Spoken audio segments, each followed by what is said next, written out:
കേരളത്തിലെ ഏക തടാകക്ഷേത്രം.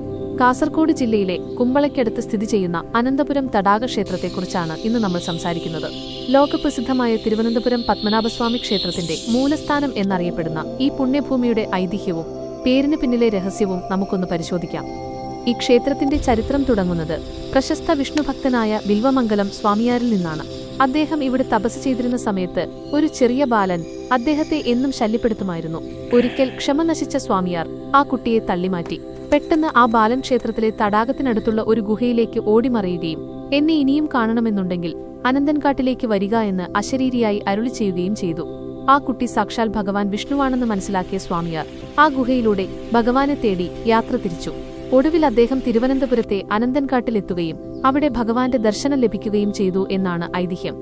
ഭഗവാൻ അനന്തപത്മനാഭന്റെ വാസസ്ഥലം എന്ന നിലയിലാണ് ഈ സ്ഥലത്തിന് അനന്തപുരം എന്ന പേര് ലഭിച്ചത്. അനന്തൻ എന്നാൽ ശേഷനാഗം എന്നും പുരം എന്നാൽ വസിക്കുന്ന സ്ഥലം എന്നുമാണ് അർത്ഥം. തിരുവനന്തപുരത്ത് ഭഗവാൻ ശയനഭാവത്തിലാണെങ്കിൽ ഇവിടെ അനന്തപുരത്ത് ഭഗവാൻ ഇരിക്കുന്ന ഭാവത്തിലാണ് കുടികൊള്ളുന്നത്. ഭഗവാൻ ഇവിടെ നിന്നാണ് തിരുവനന്തപുരത്തേക്ക് പോയത് എന്ന വിശ്വാസമുള്ളതിനാലാണ് ഇതിനെ മൂലസ്ഥാനം എന്ന് വിളിക്കുന്നത്. അനന്തപുരം ക്ഷേത്രത്തെക്കുറിച്ച് പറയുമ്പോൾ ബബിയ എന്ന അത്ഭുത മുതലയെക്കുറിച്ച് പറയാതെ വയ്യ.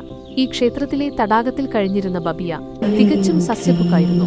ക്ഷേത്രത്തിലെ നിവേദ്യം മാത്രമായിരുന്നു അതിന്റെ ആഹാരം. ഒരിക്കൽ പോലും ഈ മുതല ആരെയെങ്കിലും ഉപദ്രവിച്ചതായി ചരിത്രമില്ല.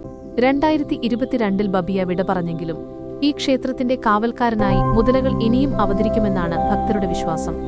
പ്രകൃതി ഭംഗിയും ഐതിഹ്യങ്ങളും ഇത്രയേറെ ഇഴചേർന്ന മറ്റൊരു ക്ഷേത്രം കേരളത്തിൽ വേറെയുണ്ടാവില്ല. അനന്തപുരം തടാകക്ഷേത്രത്തെക്കുറിച്ചുള്ള ഈ വിവരങ്ങൾ നിങ്ങൾക്ക് ഇഷ്ടപ്പെട്ടെങ്കിൽ വീഡിയോ ലൈക്ക് ചെയ്യാനും ഷെയർ ചെയ്യാനും മറക്കരുത്.